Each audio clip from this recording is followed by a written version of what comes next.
के देश माननीय प्रधानमंत्री जी के नेतृत्व में 2014 से देश एक नया दिशा में चलने शुरू हो गया है और साथ ही साथ आज़ादी का 75 वर्ष पूरा होने के नाते पूरे देशव्यापी जो हमारे तिरंगा जो हमारे जातीय पताका है झंडा है और उसको लहराना उसको सरलीकरण करना हर घर तिरंगा जो कार्यक्रम दिया गया है सरकारी रूप से और भारतीय जनता पार्टी के जो कार्यकर्ता के माध्यम में पूरे देश भर में इसको मनाना है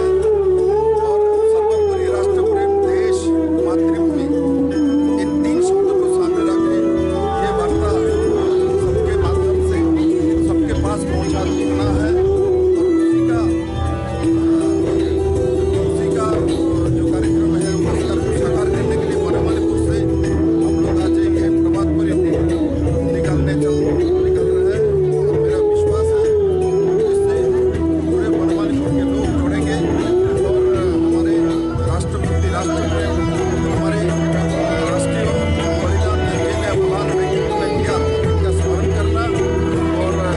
आगे